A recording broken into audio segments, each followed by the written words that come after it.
بسم الله الرحمن الرحيم ولا تلبسوا الحق بالباطل وتكتموا الحق وأنتم تعلمون ولا تلبسوا الحق بالباطل وتكتموا الحق وأنتم تعلمون اور حق کو باطل کے ساتھ نہ ملاؤ اور سچی بات کو جان بوجھ کر نہ چھپاؤ۔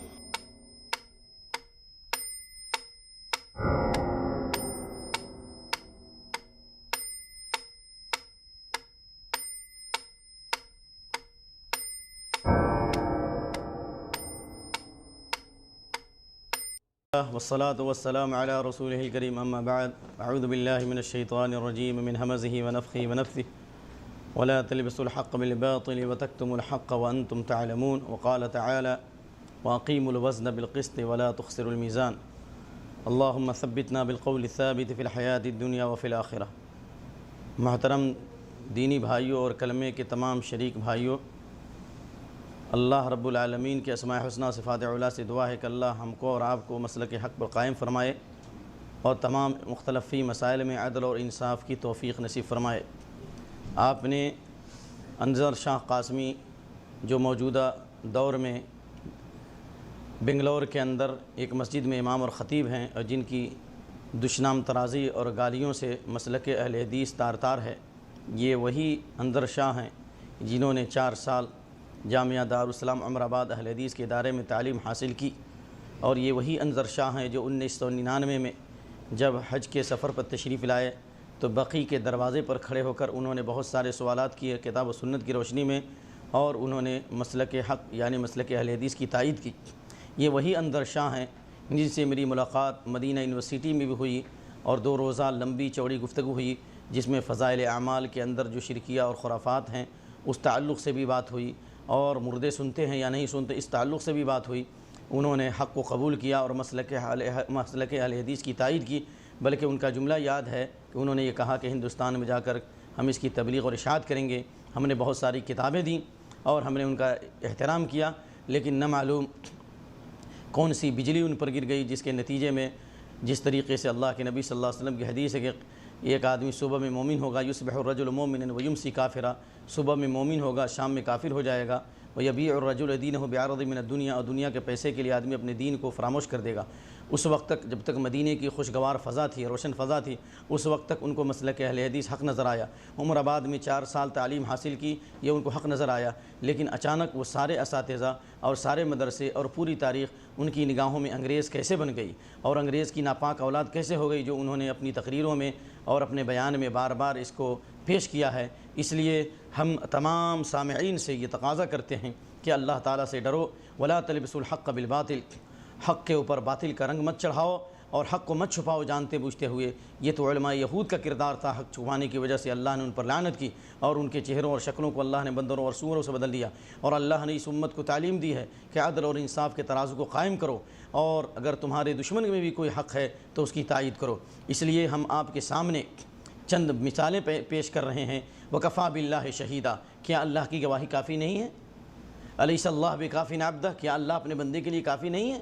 بے شک، لیکن الفضل ما شہدت بہ الاعداء، بڑے بڑے علماء احناف جنہوں نے مسلک اہل حدیث کے خلاف تقریریں کی ہیں، مسلک اہل حدیث کے خلاف انہوں نے کتابیں لکھی ہیں، بلکہ علامہ عبدالحی لکھنوی رحمۃ اللہ علیہ جو مسلک دیوبندی کے اور مسلک احناف کے بہت بڑے عالم مانے جاتے ہیں، جنہوں نے مسلک اہل حدیث کے خلاف کتابیں ہی نہیں بلکہ ان کا مستقل مناظرہ چلتا رہا۔ نواب صدیق حسن خان کے خلاف، نواب صدیق حسن خان کے خلاف کتابیں لکھتے تھے، نواب صدیق حسن خان اہل حدیث عالم کا جواب دیتے تھے، یہاں تک کہ اتنے بڑے عالم ہو کر انہوں نے کتاب لکھی العروج بالفروج۔ آپ اندازہ لگائیے، العروج بالفروج، جس کا ترجمہ اتنا خراب ہے کہ میں آپ کے سامنے ترجمہ نہیں کرنا چاہ رہا ہوں۔ العروج بالفروج انہوں نے کتاب لکھی اہل حدیث کے خلاف، نواب صدیق حسن خان کے خلاف، لیکن ان کے اندر ایمان تھا، ان کے اندر غیرت تھی، ان کے اندر عدل اور انصاف کی خوبو تھی، اور وہ صاحب علم اور حلم تھے، اس لیے انہوں نے الرفع والتکمیل فی الجرح والتعدیل بھی لکھی، اور انہوں نے بہت سارے مسلک احناف کی مخالفت کرتے ہوئے مسلک اہل حدیث کی تائید کی اور محدثین کے مسلک کی ترجیح کی۔ میں آپ کو مثالیں دیتا ہوں، گردن پر مسح کرنے کو بدعت کس نے قرار دیا؟ نہ علامہ عبدالحی لکھنوی نے الوجبۃ الفاضلہ فی الاسئلۃ العشرۃ الکاملہ باضابطہ نیٹ پر ہے کہ 10 سوالوں کے جواب دیے، جس میں انہوں نے گردن پر مسح کرنے کو انہوں نے درست قرار نہیں کیا بلکہ بدعت قرار دیا کہ مسح کرنا یہ درست نہیں ہے۔ اور اس طرح بہت سارے مسائل میں ابھی آپ کے سامنے سب سے پہلے علامہ عبدالحی لکھنوی، جن کو دنیا احناف اپنے دور کا مجدد مانتی ہے، امام جرح و تعدیل مانتی ہے، اور یہ کہا جائے کہ علامہ عبدالحی لکھنوی نے کسی کا جھوٹا نہیں کھایا، یعنی علمی جھوٹا نہیں، ہر وہ نیا کام کیا انہوں نے الحمدللہ۔ اس کے باوجود انہوں نے ایک کتاب لکھی امام الکلام فیما یتعلق بالقراءۃ خلف الامام، امام کے پیچھے سورہ فاتحہ پڑھنا، اور امام کے پیچھے سورہ فاتحہ پڑھنے کو کم سے کم انہوں نے مستحب قرار دیا ہے، اور جو لوگ امام کے پیچھے سورہ فاتحہ پڑھنے پر اعتراض کرتے ہیں اس کا انہوں نے وَإِذَا قُرِئَ الْقُرْآنُ فَاسْتَمِعُوا لَهُ وَأَنصِتُوا سے جواب دیا ہے کہ یہ آیت اس بات کی دلیل ہے کہ امام کے پیچھے سورہ فاتحہ پڑھا جائے، کیونکہ اللہ نے کہا وَاذْكُرْ رَبَّكَ فِي نَفْسِكَ، اپنے جی میں پڑھو، اور سورہ فاتحہ جی میں پڑھا جاتا ہے، زور سے نہیں پڑھا جاتا۔ اسی کتاب کے مقدمے میں علامہ عبدالحی لکھنوی رحمۃ اللہ علیہ نے لکھا ہے، اللہ ان کی قبر کو نور سے منور فرمائے، کیا لکھا؟ من نظر بعین الانصاف وغاص فی بحار الفقہ والاصول متجنبا الاعتصاف وجد ان قول المحدثین اقوى من غیرهم وكلما اسیر فی شعب الاختلاف اجد قول المحدثین قریبا من الانصاف کیف لا وهم ورثة النبی صلی اللہ علیہ وسلم ونواب شرعہ حشرنا اللہ فی زمرتہم واماتنا علی حبہم مسیرتہم۔ علامہ عبدالحی لکھنوی نے یہ بات اپنی کتاب امام الکلام فیما یتعلق بالقراءۃ خلف امام میں لکھا، جس کا حوالہ علامہ محمد ناصر الدین البانی رحمۃ اللہ علیہ نے اپنی کتاب صفت و صلاۃ النبی کے مقدمے میں لکھا ہے، جس کا معنی یہ ہے مفہوم کہ جو بھی عدل اور انصاف کے ترازو کو قائم کرے گا، تعصب سے اور ظلم سے بچتے ہوئے حق بات کا اعلان کرے گا، وہ یہ بات کہے گا کہ محدثین کا مذہب فقہا کے مقابلے میں زیادہ صحیح اور درست ہے، اور جب میں نے اختلافی مسائل میں غور و فکر کیا اور اس کے اندر میں نے شناوری کی، غوطہ زنی کی، میں نے دیکھا فقہا کے مقابلے میں محدثین کا مسلک انصاف سے زیادہ قریب ہے۔ اور کیوں نہیں؟ یہ تو نبی کے وارث ہیں اور یہ شریعت کے جانشین ہیں۔ ہم اللہ سے دعا کرتے ہیں کہ اللہ ہمیں ان کی جماعت میں قیامت کے دن اٹھائے اور ان کی محبت اور ان کی عقیدت پر ہمیں موت عطا فرمائے۔ یہ علامہ عبدالحی لکھنوی کے الفاظ ہیں جو آپ ان کی کتاب امام الکلام فیما یتعلق بالقراءۃ خلف الامام میں مطالعہ کر سکتے ہیں۔ اگر اہل حدیث کی تاریخ غلط ہے اور اہل حدیث کا مسلک خراب ہے تو اب یہ بتائیے علامہ عبدالحی لکھنوی کی اس کتاب کے بارے میں کیا کہیں گے؟ جو لوگ اہل حدیث کو انگریز کا ناپاک نطفہ کہتے ہیں اور انظر شاہ جیسے بد زبان اور بد کردار اور عدل اور انصاف کا خون کرنے والے اور روپیے اور پیسے پر اپنا مذہب تبدیل کرنے والے لوگ، جن کا صبح میں ایمان کچھ ہے، مکے میں ایمان کچھ ہے، مدینے میں کچھ ہے، اور ہندوستان میں کچھ ہے، بنگلور میں کچھ ہے، حیدرآباد میں کچھ ہے، ایسے لوگوں کو اللہ تعالی ہدایت دے اور ایسے لوگوں کے فتنے سے اللہ تعالی امت کی حفاظت فرمائے۔ کیا کہیں گے ان کے بارے میں؟ اگر یہی بات تھی تو پھر میں آپ تمام احناف کو اور خاص طور سے علماء دیوبند کو یہ مشورہ دوں گا کہ علامہ عبدالحی لکھنوی کی تحریریں جہاں انہوں نے محدثین کے مسئلے کی ترجیح کی ہے، گردن پہ مسح کرنا یا رفع الیدین سے متعلق یا امین بالجار سے متعلق، آپ ان صفحات کو آپ جلا ڈالیے اور اس کے بعد لوگوں کو بتائیے کہ یہ انہوں نے انگریز کی مشابہت میں ایسا کیا ہے۔ نمبر 2، اسی لکھنؤ سے تعلق رکھنے والے مولانا ابوالحسن علی ندوی، جو ایک طرف صوفیت سے متاثر ہیں تو دوسری طرف انہوں نے فقہ کا اور تاریخ کا مطالعہ کیا اور پوری زندگی کہتے رہے کہ میں تاریخ کا طالب علم ہوں، اور اللہ تعالیٰ سے میں دعا کرتا ہوں کہ اللہ ان کی مغفرت فرمائے، ان کی خطاؤں و لغزشوں کو دور فرمائے، اور انہوں نے جو عدل و انصاف کی باتیں کہی ہیں اللہ ان کے لیے رفع درجات کا ذریعہ بنائے۔ مولانا ابوالحسن علی ندوی کی تحریریں میرے ذہنوں کے اندر اتنی گھوم رہی ہیں کہ واللہ مجھے وقت ہو تو میں اس پر آپ کے سامنے بہت وقت لوں، لیکن اختصار کے ساتھ میں بتانا چاہتا ہوں کہ مولانا ابوالحسن علی ندوی یہ ہمارے عالم نہیں ہیں۔ مولانا ابوالحسن علی امت کے عالم ہیں، لیکن حناف کے مسلک کے پاسبان ہیں اور دیوبندیت کی ریڑھ کی حیثیت رکھتے ہیں۔ اگر اہل حدیث انگریز کی ناپاک اولاد ہیں تو مولانا ابوالحسن علی ندوی بھی کیا انگریز تھے؟ کیوں انہوں نے کہا 1956 کے اندر لاہور کے اجتماع میں جامعہ سلفیہ کے اندر کہا کہ میرا قلبی اور طبعی میلان اہل حدیث کی طرف ہے، میرا طبعی اور قلبی میلان کدھر ہے؟ اہل حدیث کی طرف ہے۔ میں اختصار کے ساتھ عبارت کاٹ کے بول رہا ہوں۔ اسی طریقے سے 1961 میں یا 62 میں احمدیہ سلفیہ میں تشریف لائے، انہوں نے کہا ہندوستان کے اندر تاریخ اہل حدیث یہ روشن ترین تاریخ ہے، اور ہندوستان میں اہل حدیث جن بنیادوں پر قائم ہوئی وہ 4 ہے: عقیدہ توحید، اتباع سنت، تزکیہ نفس، جذبہ جہاد۔ یہ چاروں صفتیں مل کر تحریک شہیدین کی صورت میں نمودار ہوئیں، جس میں شاہ اسماعیل شہید بھی تھے، سید احمد شہید تھے، اور خاندان صادق پور کی قربانیاں، یہ سب کے سب اہل حدیث تھے۔ کہا کہ یہ خوبیاں صرف اسی جماعت اہل حدیث میں، دوسری اگر جماعت میں اگر جذبہ جہاد ہے تو توحید نہیں، اور توحید ہے تو اتباع سنت نہیں، اور اگر اتباع سنت ہے تو تزکیہ نفس نہیں، بلکہ ان چاروں کا اجتماع ہو کر هو الذی بعث فی الامیین رسولا من انفسہم یتلو علیہم آیاتی ویزکیہم ویعلمہم الکتاب کی عملی شکل نمودار ہونے والی جماعت یہ جماعت اہل حدیث ہے، اور یہ خاندان صادق پور کی قربانیاں ہیں جو مسلک اہل حدیث کے ترجمان تھے۔ اگر اہل حدیث انگریز کی ناپاک اولاد ہیں تو پھر مولانا ابو الحسن علی ندوی کا یہ جملہ اور مولانا ابو الحسن علی ندوی کی یہ تائید و تصویب، کیا یہ بھی انہوں نے انگریز کا کوئی لقمہ کھایا تھا؟ کیا انہوں نے بھی کسی انگریز کا کوئی کلمہ پڑھا تھا؟ پھر اپنے گھر کی بات دیکھو، اپنے گھر کی شہادت دیکھو۔ اور یہی نہیں بلکہ ایک بہت بڑے متعصب دیوبندی عالم ہیں، لیکن علم کے ساتھ انسان میں جب اللہ کا خوف ہوتا ہے تو حق بات اس کی زبان سے نکلتی ہے۔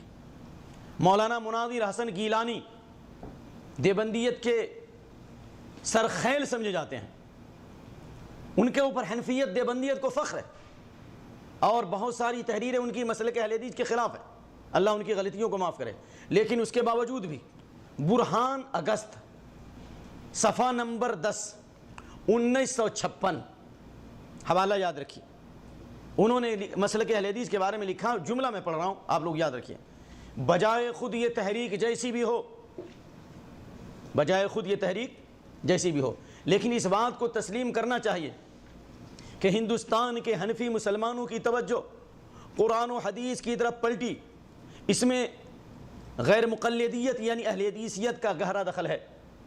عمومیت غیر مقلد تو نہیں ہوئی، لیکن قرآن اعتماد کا طلسم ضرور ٹوٹا۔ یہ اس کا عبارت کا مطلب کیا ہوا ہے؟ میں نے عبارت پڑھی، اس کا مطلب یہ ہوگا ہندوستان کے حنفی مسلمان کو قرآن حدیث کی طرف اس وقت تک توجہ نہیں ہوئی جب تک تحریک اہل حدیث برپا نہیں ہوئی۔ اہل حدیثوں کے ذریعے قرآن و حدیث کی طرف حنفی مسلمانوں کی توجہ پڑی، ورنہ اس سے پہلے لوگ فقہ اور اصول میں ڈوبے ہوئے تھے اور بزرگوں کے کرامات اور قصوں میں ڈوبے ہوئے تھے۔ اہل حدیثوں نے جب حدیث کی خدمت کی تو ہندوستان کے اہل حدیثوں کو، ہندوستان کے حنفیوں کو حدیث معلوم ہوا۔ مولانا مناظر حسن گیلانی کی بات ہے، اور یہ میری بات نہیں، آپ کا پریس، کتاب آپ کی، پریس آپ کا، کاتب آپ کا، جگہ آپ کی، آپ ان کتابوں میں جا کے دیکھو۔ اگر حوالہ غلط ہے تو انشاءاللہ آپ جو میرے اوپر انعام رکھو گے میں آپ کو منہ مانگا انعام دوں گا۔ اور آگے تشریف لائیے، علامہ سید سلیمان ندوی کون تھے؟ سندھی افکار پر ایک نظر کس نے کیوں لکھی؟ انہوں نے اس کے مقدمے میں تاریخ اہل حدیث پر اور اہل حدیث کی تائید پر کئی صفحات سیاہ کیے۔ واللہ میرے پاس اگر وقت ہوتا اور وقت کی نزاکت کا خیال نہیں ہوتا تو میں پوری عبارتیں آپ کے سامنے پڑھتا، لیکن انہوں نے یہ بات کہا تحریک اہل حدیث کے، اس تحریک اہل حدیث کا اولونی اصول یہ تھا کہ اسلام کو بدعت و خرافات سے پاک کیا جائے اور ائمہ کی منجمد تقلید سے آزاد کیا جائے۔ کیوں؟ اس لیے کہ ان کا مسلک شاہ ولی اللہ محدث دہلوی کے ذریعے اللہ تعالیٰ نے اس کو برپا کیا، اور جس کی دعوت شاہ اسماعیل شہید نے دی، جس کا مقصد تھا رجوع الی دین سلف صالح، یعنی سلف صالحین کے دین کی طرف رجوع کرنا۔ اس لیے انہوں نے اس بات کی تائید کی اور کہا اسی کا نام ہندوستان میں اہل حدیث ہے۔ آپ چاہیں تو مقدمہ سندھی افکار پہ ایک نظر، 3-4 صفحات پر مشتمل اہل حدیث کی تائید علامہ سلیمان ندوی کی نظر میں آپ اس کو پڑھ لیں۔ اسی طریقے سے شاہ ولی اللہ محدث دہلوی رحمۃ اللہ علیہ، یہ دیوبندی عالم تو نہیں تھے لیکن حنفیت کے ایک ریڑھ کی ہڈی کی حیثیت رکھتے ہیں، اور انہوں نے وہ حنفیت پر تھے اور حنفی مسلک کی تائید کرتے ہوئے بھی انہوں نے اپنے زمانے میں تاریخ اہل حدیث کی ایک بنیاد ڈالی، اور انہوں نے فکر اہل حدیث کو پیش کیا، اور اپنی کتاب شاہ ولی اللہ محدث دہلوی، اپنی کتاب حجت اللہ البالغہ میں اہل حدیث کے 9 اصول پیش کیے، اور انہوں نے باضابطہ کہا اپنی کتاب حجت اللہ البالغہ المبحث السابع میں کہا ہے: اعلم ان الناس كانوا غیر مجمعین علی التقلید الخالص لمذهب واحد بعینہ، اعلم ان الناس كانوا قبل المئة الرابعة غیر مجمعین علی التقلید الخالص التقلید الواحد لمذہب واحد بعینہ، جان لو کہ 34 صدی ہجری سے پہلے تک تمام امت کسی ایک امام کی تقلید پر مجتمع نہیں تھے، متفق نہیں تھے۔ 4 صدیوں کے بعد تقلید آئی اور انہوں نے اہل حدیث کے 9 اصول پیش کیے، اور ان کی کتاب تفہیمات ہے جس میں انہوں نے کہا رب رجل منکم، غور سے سنیے اس عبارت کو آپ، تفہیمات میں نے نہیں لکھی، میں نے نہیں چھاپا، دیوبندی حضرات نے چھاپا ہے، کتاب انہوں نے لکھی، صفحہ پریس ان کا ہے، رائٹر ان کا ہے، اور پرنٹر وہ ہیں۔ کیا لکھتے ہیں؟ رب رجل منکم یبلغ حدیث، رب رجل منکم یبلغ احادیث من احادیث من نبیکم ثم یقول لا اعمل بهذا انما عملی على مذهب فلان ثم احتال بان فهم الحديث والقضاء به من شان الكمل المهرة الى آخر روایہ۔ شاہ ولی اللہ محدث دہلوی کہتے ہیں کہ تم میں سے بعض لوگوں کے سامنے جب نبی صلی اللہ علیہ وسلم کی حدیث جاتی ہے تو وہ کہتے ہیں کہ میں اس حدیث پر عمل نہیں کروں گا، میرا فلاں مسلک پر عمل ہے، کہ اس لیے تو بڑے بڑے لوگوں کا کام ہے، ماہرین کا کام ہے، اب اجتہاد کا دروازہ بند ہو گیا۔ کیا کہا شاہ ولی اللہ نے؟ کہا اعملوا بالحدیث، حدیث پر عمل کرو، چاہے تمہارے مذہب کے مطابق ہو، تمہارے مذہب کے خلاف ہو۔ اگر تم اللہ اور اس کے رسول پر ایمان رکھتے ہو تو حدیث پر عمل کرو، چاہے تمہارے مذہب کے خلاف ہو یا مذہب کے مطابق ہو۔ کیوں؟ شاید وہ اللہ کے اس کلام کی طرف اشارہ کرنا چاہ رہے ہوں، فَإِن تَنَازَعْتُمْ فِي شَيْءٍ فَرُدُّوهُ إِلَى اللَّهِ وَالرَّسُولِ إِن كُنتُمْ تُؤْمِنُونَ بِاللَّهِ وَالْيَوْمِ الْآخِرِ، اگر تم اللہ پر ایمان رکھتے ہو اور آخرت پر ایمان رکھتے ہو تو اختلاف کو اللہ کی طرف لوٹا دو اور رسول کی طرف لوٹا دو۔ اللہ کی طرف لوٹانے سے مراد کیا ہے؟ رسول کی طرف لوٹانے سے کیا مراد ہے؟ حضرت عبداللہ بن عباس کے قابل فخر شاگرد مجاہد کہتے ہیں اللہ کی طرف لوٹانے سے مراد قرآن اور رسول کی طرف لوٹانے سے مراد حدیث، یعنی قرآن حدیث کی طرف پلٹو۔ اس لیے شاہ ولی اللہ محدث دہلوی نے 9 اصول متعین کیے، اور اسی لیے عبید اللہ سندھی نے رحمۃ اللہ علیہ جو حنفیت کے بڑے عالم تھے، انہوں نے باضابطہ کہا کہ شاہ اسماعیل نے اپنے دادا شاہ ولی اللہ محدث دہلوی سے حجت اللہ البالغہ پڑھ کر کے ایک جماعت بنائی، اور وہ سب اہل حدیث تھے، اور وہ رفع الیدین شافعیوں کی طرف رفع الیدین کرتے تھے۔ یہ عبید اللہ سندھی کی بات ہے جو انہوں نے لکھا ہے، الحمدللہ۔ تو میرے بھائیوں، یہ سب شہادتیں ہیں، اور اس کے علاوہ بھی بہت ساری شہادتیں ہیں جو انشاءاللہ وقت پر ہم آپ کے سامنے پیش کریں گے۔ اگر اہل حدیث انگریز کی اولاد ہیں یا انگریز کے نطفے سے ہیں، یا انگریز سے پہلے ان کا کوئی وجود نہیں تھا، تو ہندوستان میں جمعیت علماء ہند کی بنیاد بھی انگریز نے ڈالی۔ اگر اہل حدیث انگریز کی پیداوار ہیں تو انگریز آج نہیں تھے، انگریز پہلے تھے۔ انگریز آج 1947 سے پہلے انگریز تھے، اور کئی صدیوں تک انگریز کی حکومت قائم رہی۔ اگر انگریز کی اولاد ہیں اور انگریز کی پیداوار ہیں تو پھر جمعیت علماء ہند کی بنیاد بھی انگریز نے ڈالی۔ کیوں؟ اس لیے کہ سب سے پہلے جمعیت علماء ہند کے صدر کون؟ میں نے یہ بات کہاں سنی ہے؟ ان کے علماء سے سنی ہے، مولانا اسد مدنی صاحب رحمہ اللہ سے سنی ہے، اور میں نے یہ بات ان کے لوگوں سے سنی ہے کہ جمعیت علماء ہند کے پہلے صدر مولانا ثناء اللہ امرتسری فاتح قادیان۔ اگر انگریز کی ناپاک اولاد ہیں تو تم نے انگریز کو صدر کیوں بنایا؟ ایک سوال۔ نمبر 2، دیوبند کے اندر جب مناظرہ ہوا قادیانیوں سے تو مولانا ثناء اللہ امرتسری کا اخراج ہوا تھا اسی جرم میں کہ وہ اہل حدیث تھے دیوبند سے، لیکن جب مناظرہ ہوا تو پھر اسی انگریز کو تم نے کیوں بلایا؟ انہوں نے دیوبند کے انگریز سے، دیوبند کے اسٹیج سے مناظرہ کیوں کیا؟ اگر انگریز تھے تو انگریز کو نہیں بلانا چاہیے۔ چلو ایک بات نہیں ہے، مولانا عبدالوہاب عربی، مولانا عبدالوہاب عربی جمعیت علماء ہند کے صدر تھے، کیوں بنایا انگریز؟ خاندان صادق پور جن کی اتنی قربانیاں کہ جناب عالی ولیم ہینٹر نے کتاب لکھی ہے اور انڈین مسلم، ہمارے ہندوستانی مسلمان، کہا کہ صرف ہندوستان کے اندر، یہ میں نے نہیں لکھا، ولیم ہینٹر انگریز کا انگریز ہے، لکھتا ہے کہ صرف بنگال کے اندر 1.5 لاکھ سے زیادہ علماء اہل حدیث پھانسی کے پھندے پر لگائے گئے اور وہ شہید کیے گئے صرف ہندوستان کی آزادی میں۔ کالے پانی کی سزائیں کس کو دی گئی؟ عبد الرحیم صادق پوری، جن کو کالے پانی کی سزائیں دی گئی، اور انہوں نے تذکرہ صادقہ لکھا ہندوستان کی آزادی سے متعلق۔ یہ کون سے انگریز تھے؟ یہ سب تو علماء اہل حدیث تھے، اور اس جیسی بہت ساری باتیں ہیں۔ اس لیے کبھی فرصت میں سن لینا بڑی ہے داستہ میری، اور میں کہتا ہوں واللہ العظیم ومن یکسب خطیئۃ او اثما ثم يرمي به بريئا فقد احتمل بهتانا واثما مبینا. جو خود غلطی کا ارتکاب کرتا ہے، خود گناہ کرتا ہے، خود اتہام کرتا ہے، خود غیروں کا ساتھ دیتا ہے، مشرکین اور کفار کی حمایت کس نے کی؟ انشاءاللہ وقت پڑے گا تو میں آپ کو بتاؤں گا. اور پھر اپنے عیب کو چھپانے کے لیے دوسروں کے چہرے پر کالخ ملتے ہو اور اپنے عیب کو چھپانے کے لیے خود دوسروں کو اتہام دیتے ہو. تو جو آدمی خود غلطی کا ارتکاب کرے یا دوسروں کو متہم کرے فقد احتمل بہتانا و اثما مبینا، وہ بہت بڑے گناہ کا اور ظلم کا وہ مرتکب ہے. اور میں یہ کہتا ہوں جو لوگ اہل حدیث ہیں، صحیح اہل حدیث بنو باعمل. اور یاد رکھو وَيَضِيقُ صَدْرُكَ بِمَا يَقُولُونَ، ان کی باتوں سے تمہارے دلوں میں تنگی ہوتی ہے. یاد رکھو وَلَا تَكُ فِي ضَيْقٍ مِّمَّا يَمْكُرُونَ، لَا تَكُ فِي ضَيْقٍ مِّمَّا يَمْكُرُونَ. آپ کے دلوں میں تنگی نہیں ہونی چاہیے جو وہ مکر کر رہے ہیں. کیوں؟ ان اللہ مع الذین اتقوا والذین هم محسنون. اللہ متقیوں کے ساتھ ہے اور اللہ محسنین کے ساتھ ہے، اللہ مخلصین کے ساتھ ہے. بادی تند مخالف سے نہ گھبرا اے عقاب، یہ تو چلتی ہے تجھے اونچا اڑانے کے لیے. جب تک مخالفت نہیں ہوگی، جب تک حق کی مخالفت نہیں ہوگی، حق لوگوں کو معلوم کیسے ہوگا؟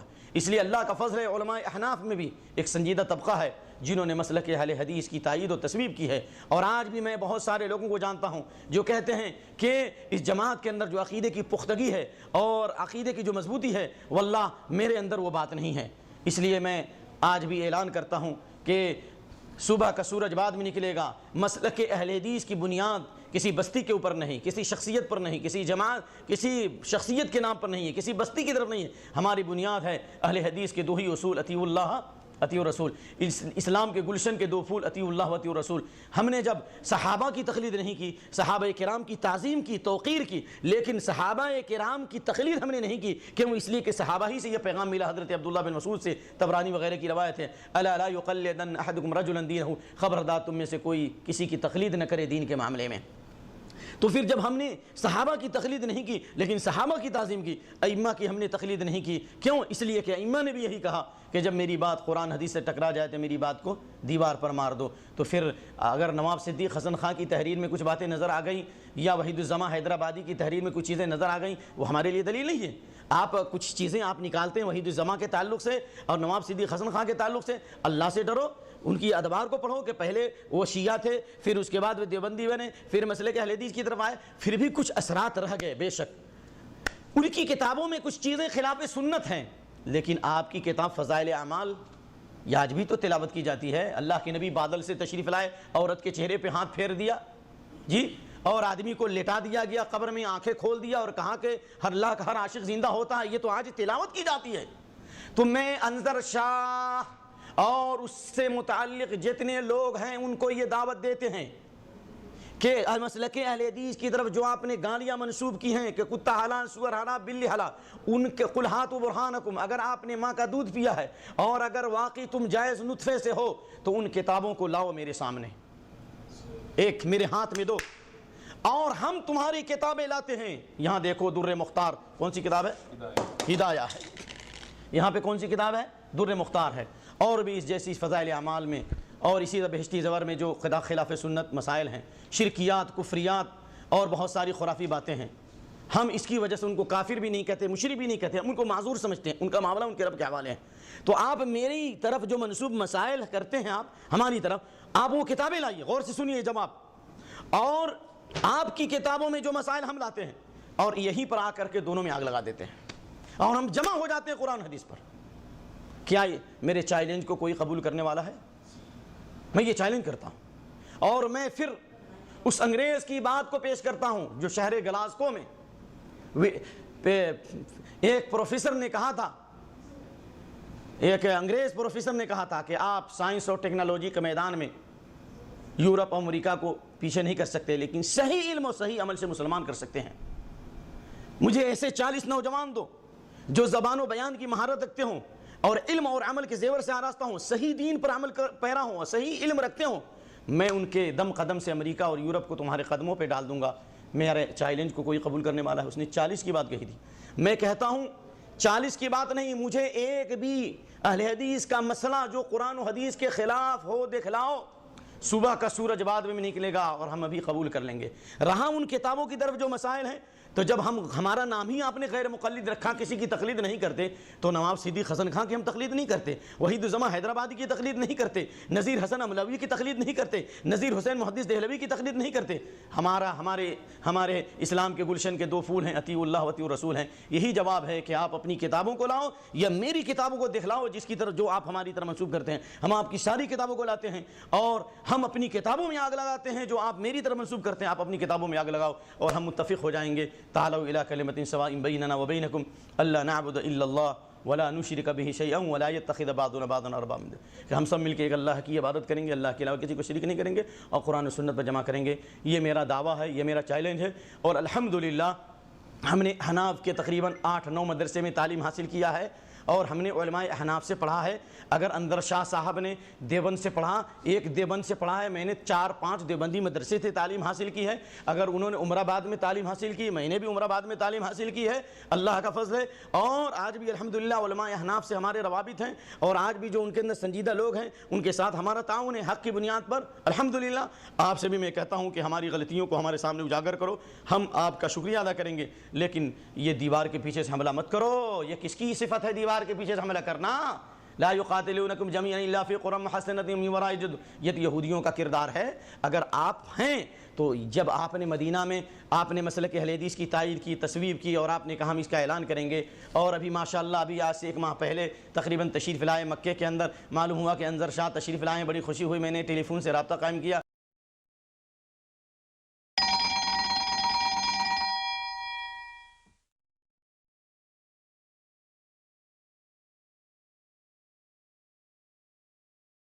ہلو، السلام علیکم ورحمۃ اللہ وبرکاتہ. السلام علیکم. وعلیکم السلام. مولانا انظر شاہ صاحب ہیں؟ خیریت؟ جی جی الحمدللہ. جی میں آپ کا پرانا جانکار والا ہوں. میرا نام بدر الزماں ہے. سنا کہ آپ تشریف لائے ہیں، آپ کا نمبر ملا. میں مدینہ میں آپ سے ملا تھا جامعہ اسلامیہ میں. ہاں یاد ہوا وہ جو میں حج کے زمانے میں بقی میں کام کر رہا تھا تو آپ وہاں پہ گھوم رہے تھے، کچھ سوالات وغیرہ کیے. پھر مدینے میں بھی آپ جامعہ اسلامیہ میں گئے تھے. جی اور آپ کے ساتھ ہماری 2 دن بیٹھک بھی ہوئی تھی، کچھ گفتگو ہوئی تھی. ہاں نہیں کچھ ذہن میں آیا یا نہیں آیا؟ آپ نے ہمیں جامعہ اسلامیہ تو گیا تھا.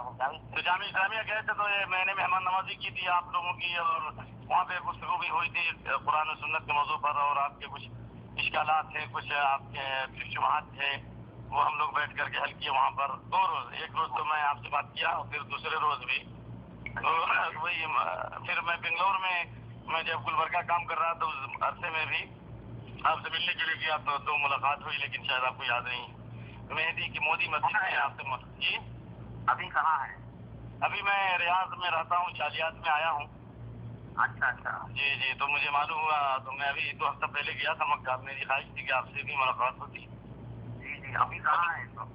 ابھی میں ریاض میں ہوں، ریاض جالیات میں کام کرتا ہوں. ابھی گلبرگہ سے آیا ہوں، 3 سال ہو گئے. اچھا. تو ابھی انشاءاللہ آپ کا قیام کب تک رہے گا؟ کل معلوم ہوگا ساؤنڈ والے سے. اچھا. تو پہلے یہ بتائیے کہ آپ نے غریب کو پہچانا یا صرف ایسے ہی آپ پہچان لیا؟ نہیں لگتا ہے آپ نے مکمل نہیں پہچانا. اور خطی طور پر پہچانیں گے؟ نہیں وہاں جو آپ مدینے میں بیٹھ کے بات نہیں کی تھی جامعہ اسلامیہ میں بیٹھ کر کے بہت سارے سوالات کتاب و سنت کے موضوع کے ساتھ آئے تھے نا. اب میں نہیں جانتا وہ کون تھے، لیکن ہم لوگ وہاں پہ کھانا بھی کھائے تھے اور کتاب و سنت کے موضوع پر، تقلید پر اور فضائل اعمال پر اور بہت سارے موضوعات پر بات ہوئی تھی. آپ کے بہت سارے اشکالات تھے جی، اور آپ کو ہم لوگوں نے بہت ساری کتابیں دی اور آپ نے کہا کہ انشاءاللہ ہندوستان میں جائیں گے تو کتاب و سنت کی خدمت کریں گے اور کتاب و سنت کی دعوت عام کریں گے. یہ سب باتیں ہوئی تھی وہاں پر. اب کچھ بات ذہن میں آئی؟ بالکل آئی. تو آپ تو ماشاءاللہ اللہ نے آپ کو بہت اونچی زبان دی اور اللہ نے آپ کی زبان میں تاثیر دی، کشش دی اور مقبولیت بھی دی. تو ہم لوگوں کی جو زندگی بچی ہے اس کو بہتر ہے کہ مثبت کاموں میں لگایا جائے تاکہ امت کو فائدہ ہو. آپ بھی جانتے ہیں کہ امت میں ایسے بھی بہت سارے اختلافات فتنے ہو رہے ہیں. تو مجھے جو ہے کچھ باتیں ایسی خبریں پہنچی ہیں واللہ عالم کہ آپ نے جو ہے مسلک اہل حدیث کو گالیاں دی اور بہت برا بھلا کہا اور انگریز کی ناپاک اولاد کہا اور بہت ساری باتیں. میں یقین نہیں کر سکتا کہ ایک مسلمان کی زبان کی بات نکل جائے کہ آپ کی زبان سے. میں نہیں مطلب یہ ہے کہ آپ نے جو سنا صحیح سنا ہے لیکن اس کا منظر اور بیک گراؤنڈ بھی تو کچھ ہوگا نا. نہیں وہاں بیک گراؤنڈ ہی تو ہے جی.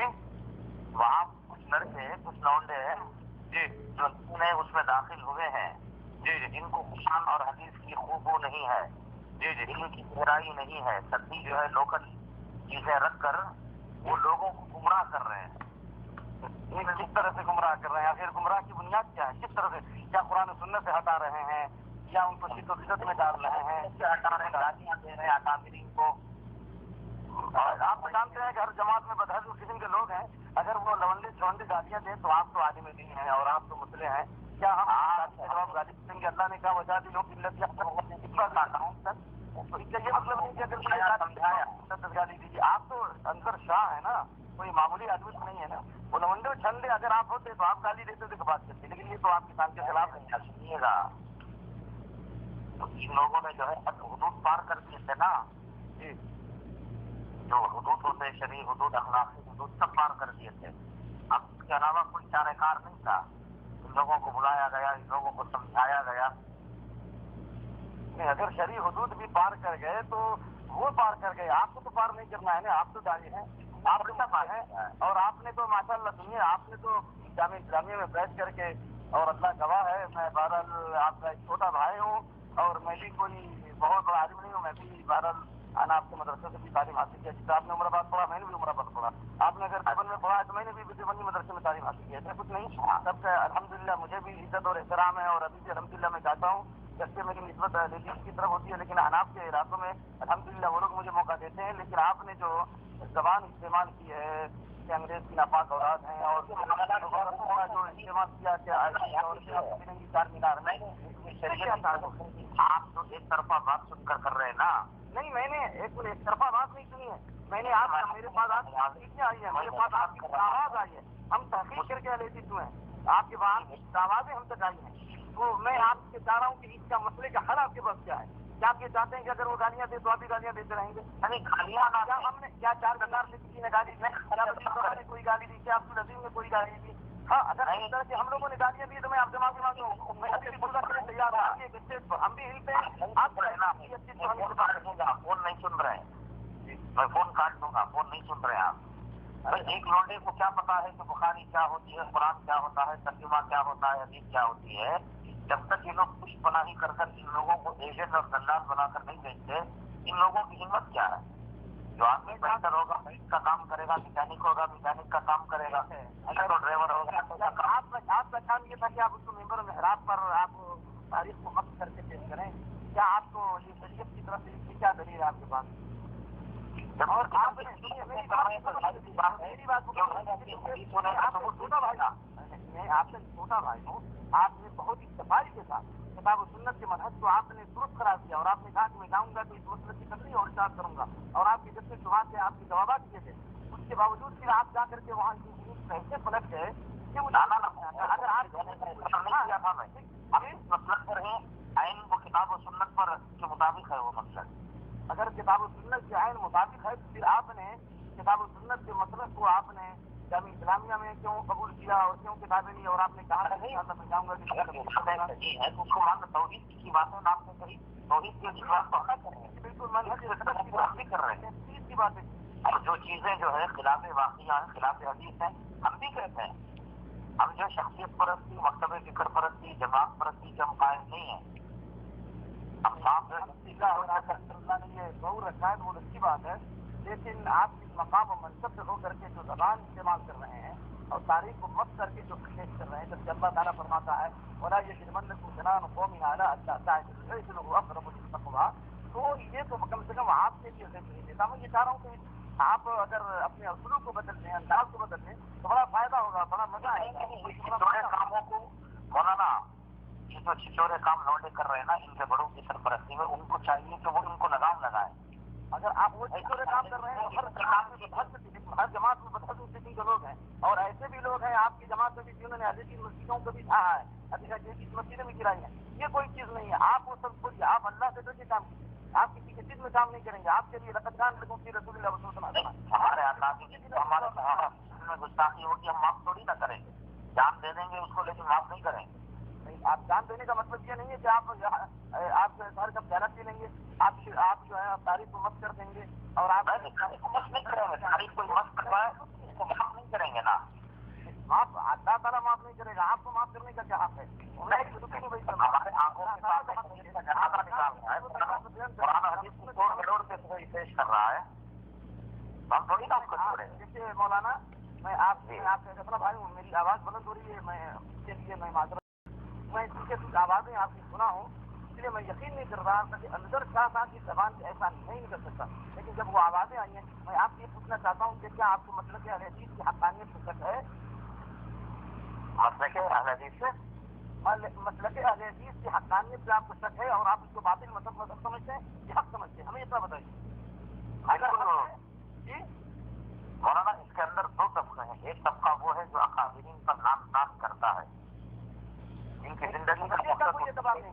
کسی افراد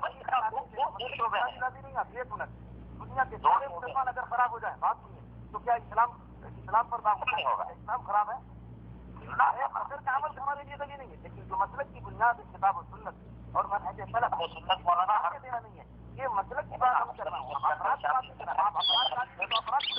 مسلک کو آپ کیوں گالی دیتے ہیں؟ مجھے یہ بتائیے کہ مسلک اہل حدیث حق ہے یا باطل؟ لیکن جس مسلک کا نام لے کر وہ مذہب مسلک کی ترجمانی کر رہے ہیں, یہ مسلک تو اہل حدیث نہیں ہے. اہل خبیث کا نام. لیکن آپ نے جو زبانیں استعمال کی ہیں چار مینار کے تعلق سے, مسلک اہل حدیث کے تعلق سے, اس لیے تو آپ مسلک کو لگتا ہے نہیں کرتے ہیں. جواب دیجیے کہ مسلک ہوتی ہے, ہوتی ہے, مسلک کی نہیں ہوتی ہے. نہیں, ہمیں جواب دیجیے تو وہ مسلک اہل حدیث حق ہے یا باطل؟ اگر ایسا مسلک ہے کہ چچوروں کے ہاتھ میں دین آ جائے وہ تو باطل ہے. چچوروں کے ہمارے بھی تو ہیں اور آپ کے جنہوں نے غلط پیسے لے کر کے غلط فتوے دیے ہیں اور وہ رنگے ہاتھ سے ہاتھ کو پکڑے گئے, کیا اس کی وجہ سے مسئلہ کے بندی کو یا مسئلہ کے حالات کو خراب کریں گے؟ اللہ ہرگز نہیں. یہ ان کا فرضی عمل ہوتے ہیں, تو بڑے بڑے علماء کو پکڑے گئے. اور میں آپ کو ایسا ثبوت دے سکتا ہوں کہ بعض دیوبند کے فارغین اور مظاہر علوم کے فارغین قادیانی ہو گئے ہیں. میں ثبوت دے سکتا ہوں. کیا اس کی وجہ سے مسئلہ کے دیوبند بدنام ہوگا؟ ہرگز نہیں. پوچھتا ہوں کہ مسلک اہل حدیث کی بنیاد سے جنوب تک یہاں کی کیوں یہ واویلا مچاتے ہیں؟ یہ علماء کی خدمت کیوں کہتے ہیں؟ ائمہ کو بت کیوں کہتے ہیں؟ بزرگان دین کی توہین کیوں کرتے ہیں؟ کیا اس مسلک جس طرح جس طرح آپ نے جو گالیاں دی ہیں, جو آپ نے زبان استعمال کی ہے, ہمارے پاس دلیل ہے, آپ بھی ہمارے پاس دلیل دیجیے گا. اور یہ چھچورے پن کی بات دلیل نہیں ہو سکتی. ہم انور شاہ کے مقابلے میں چار مینار کے ممبر کی دلیل لیجیے, اس کے مقابلے میں وزیر جمع کی دلیل لیجیے, اس کے مقابلے میں اور کسی کی دلیل لیجیے. روڈ اور باقی پر چلنے والے کی بات ہمارے لیے دلیل نہیں ہو سکتی. زید بکر کی بات کرتے ہیں لوگوں کی نہیں. اس بات کا جواب دیجیے. آپ دعوت اللہ میں ہیں, اگر آپ چاہیں تو آپ, میں آتا ہوں وہاں پہ قسم کھائیں. آپ یہ بتائیں کہ مسلک اہل حدیث حق ہے یا باطل؟ مولانا اس طریقے سے جو آج کر رہے ہیں میں سمجھتا ہوں باطل ہے. وہ اگر مسلک اہل حدیث باطل ہے تو میں آپ سے مباہلے کے لیے تیار ہوں اسی دعوت اللہ میں. جی میں آپ نہیں کریں گے. جی بالکل آ جائیے. اگر مسلک اہل حدیث باطل ہے, جیسا کہ آپ نے اس میں بدلیے گا نہیں, تو بدیل سما سلفی جس کے سامنے آپ نے اہل حدیثیت کی دعوت کو مدینے میں قبول کیا اور آپ نے بہت سارے کہا کہ میں جا کر کے تبلیغ کروں گا, اور پھر وہاں جا کر کے آپ انحراف کے شکار ہو گئے, دنیا پرستی کے شکار ہو گئے, اور دنیا والوں اور آپ نے گندی زبان دعوت اللہ میں مباہلہ کیجیے. بدیل سما سلفی آپ سے مباہلہ کرنے کے لیے تیار ہے. آپ ہمیں بتائیں کہ آپ کب تک ہیں. ایسا نہیں کہ آنے کے بعد پھر آپ جو ہے رنگ روپ بدل لیں. آپ ہوں, میں آتا ہوں, وہاں پہ مباہلہ کریں گے دعوت اللہ کہ میں جو کر رہے ہیں تو اللہ تعالیٰ مجھے دلیل کرے, اور اگر حق ہے وہ اللہ رب العالمین انصر شاہ کو کتے کی موت دے. بالکل بالکل. تو آپ کب تک ہیں؟ میں رہوں گا, میں کل بتاؤں گا. آپ ہمیں بتائیں, یہ اس نمبر پر ہمیں اطلاع کریں انشاءاللہ.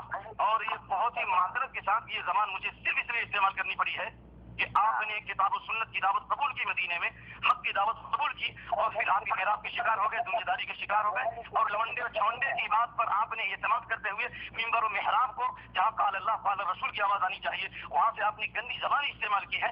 میں اس بات کے لیے انشاءاللہ میں آپ سے مباہلے کے لیے, مناظرے کے لیے جیسے بھی کہیں میں تیار ہوں. ہاں, جو مسئلہ کہ اہل حدیث باطل ہے, پھر آپ اپنے انداز کو اور اسلوب کو نہیں بدلیے گا, کیونکہ آپ کا یہ جملہ ہے کہ مسئلہ کہ اہل حدیث باطل ہے. اگر باطل ہے تو اس بات پر مباہلہ ہونا چاہیے. بے وقوفی کی بات کر رہے ہیں آپ.